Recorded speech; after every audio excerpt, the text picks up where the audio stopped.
Ok les gars, aujourd'hui ça va être un petit peu spécial. À tes souhaits. On dit pas à tes souhaits quand je tousse, on dit à tes souhaits quand j'éternue, connard. Là, je lui dis à tes souhaits, je veux être poli et tout, et je me tape des connards comme lui. Qu'est-ce qu'il fait cet abruti? Oh non, mais en plus il se barre, regardez, regardez, il se barre, c'est au car.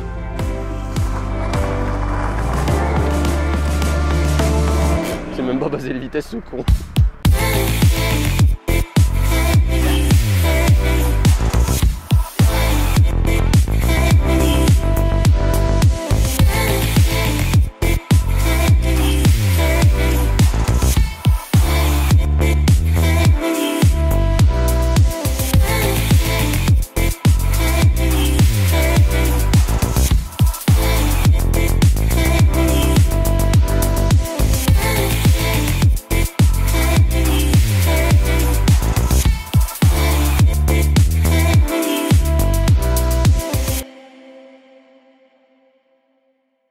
Bon, plus sérieusement, cette petite S1 Sportback, il n'y en a pas beaucoup par contre en vrai. Non, très peu. 230 chevaux, 4 cylindres, c'est une occasion que si jamais ça vous intéresse, c'est disponible chez Koda Seat Lyon Sud. C'est ça.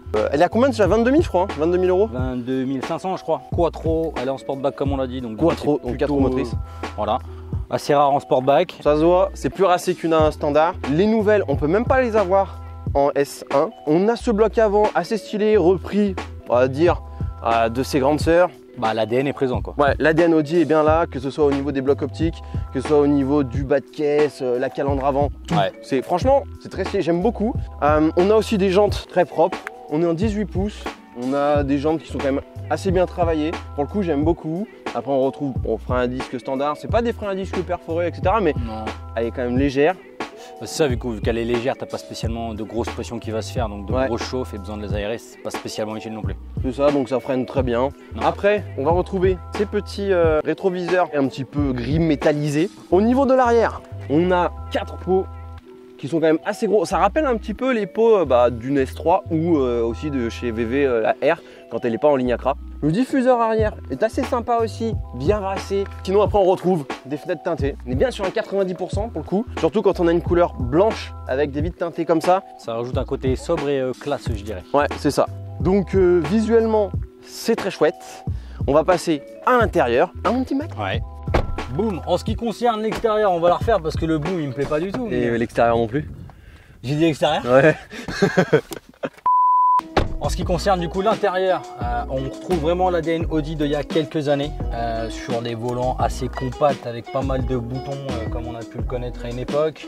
Après ça reste quand même très similaire à ce qu'on a aujourd'hui. Hein. Sur le pommeau de vitesse, on a un tout petit pommeau de vitesse très agréable à la main avec une boîte honnêtement qui est super légère, fluide, l'embrayage est bien, ça reste du Audi, c'est cool, il n'y a pas grand chose à dire. C'est design, ça rappelle un peu les lignes sport de Audi du coup de par le rouge.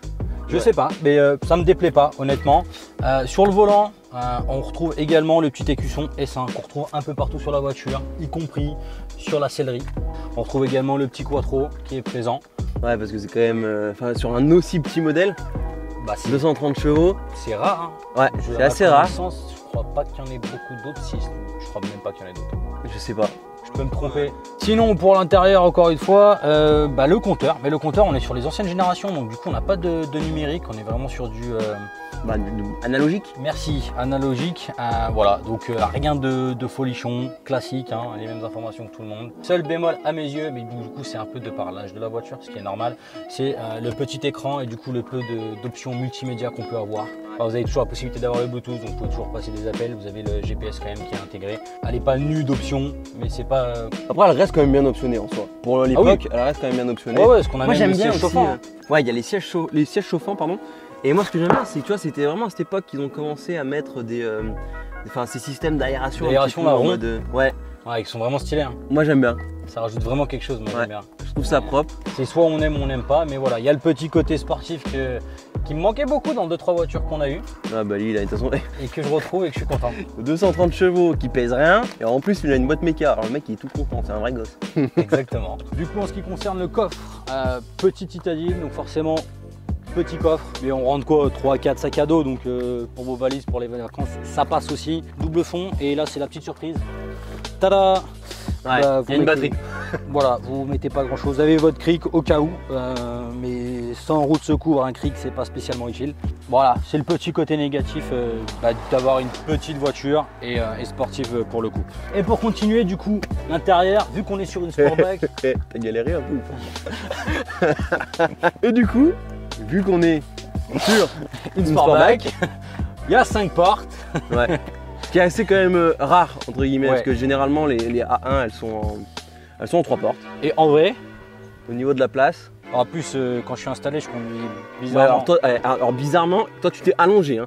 Ne me critique pas, Non, je dis rien, je constate, c'est tout. Tony. Tu critiques un peu trop ma position de Ouais, ouais. Allez, on enchaîne.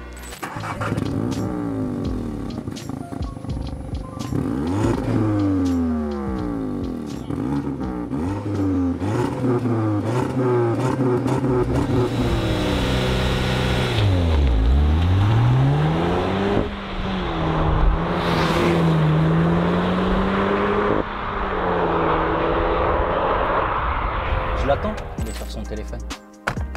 Pourquoi il n'y a pas de klaxon? C'est nul. Tu te dépêches? On peut y aller? Ouais. Ouais, vas-y, allez. Démarre le petit bolide là. Tu veux une noix du Brésil? T'aimes pas? Je sais pas que ça y arrive. Merci. Ah, putain. Toujours un plaisir de bosser avec lui. Il était encore en retard pour info. Non. Tu sais que là, normalement. Non, putain, en bâtard. Du coup, on en pense quoi de cette petite voiture là? J'avais jamais testé de S1. De part, il n'y en avait pas beaucoup. Ouais, il y en a très peu. Ouais. Ouais, il n'y en a vraiment pas des masses. Et pour le coup, je savais pas vraiment à quoi m'attendre. Je m'attendais à avoir un bon moteur suite à ce fameux 4 cylindres TFSI chez Audi qui tourne très très bien. On est sur un 231 chevaux. Voilà. Ça avance bien, c'est le même qu'on a de partout en fait. On l'a sur la S3, on l'a sur la Golf, Golf GTI, Golf R, on retrouve un peu de partout. Énormément de modèles. Pour ce qui est du reste, en fait, au niveau du châssis, je savais pas trop si ça allait être genre plus soft ou assez sport, même si on est sur un modèle S de chez Audi, donc c'est censé être sport, mais voilà, je savais pas trop. Pareil pour la boîte de vitesse, ben moi ça reste une petite surprise. Toi, moi j'aurais pas dit une surprise, tu vois, pour le coup. Toi ça te surprend pas du tout? Le fait que ça marche bien comme ça, non. Je m'attendais à une voiture voilà, donc fiable, machin, c'est Audi, c'est pur à vendre, c'est connu, il n'y a pas de souci. La boîte elle est très souple et c'est super agréable. L'avantage vraiment c'est que la voiture est super légère. Ouais. Donc en plus de petit gabarit. Voilà, elle est joueuse, hein, elle est 4 roues motrices, donc on sait que ça décroche pas tout de suite. On a un moteur qui tient la route et qui suit. Mais tu vois, au niveau du châssis, je la trouve Elle est plus assez rigide Ouais. qu'une Golf R par exemple. Ben, moi aussi sur le ressenti je la trouve plus rigide et elle est vachement plus dynamique à la conduite. Ouais. Moi qui aime bien voilà, les petits modèles avec un peu de chevaux sous le capot et qui accrochent le pavé, bah là tout de suite je suis pas à plaindre quoi. Je m'amuse. Ça tape fort quand même. Puis, bon, elle fait quand même un bon petit bruit, malgré qu'elle n'ait pas de ligne spécifique. Je pense que tu lui mets une ligne. Avec une petite ligne, ouais, ça peut être vraiment sympa. Hein. T'as un petit craquement quand tu passes la vitesse, Ouais. mais c'est vrai que ça reste très soft.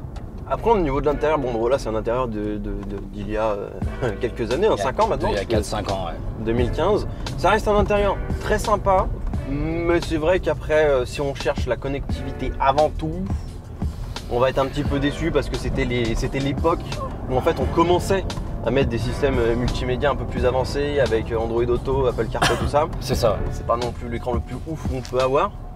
Non, après t'as les infos nécessaires, mais C'est ça. c'est sûr. Après, t'as le nécessaire. Mais ouais, sinon, franchement, pour une petite voiture citadine, parce qu'elle est toute petite, donc c'est une citadine. Ouais.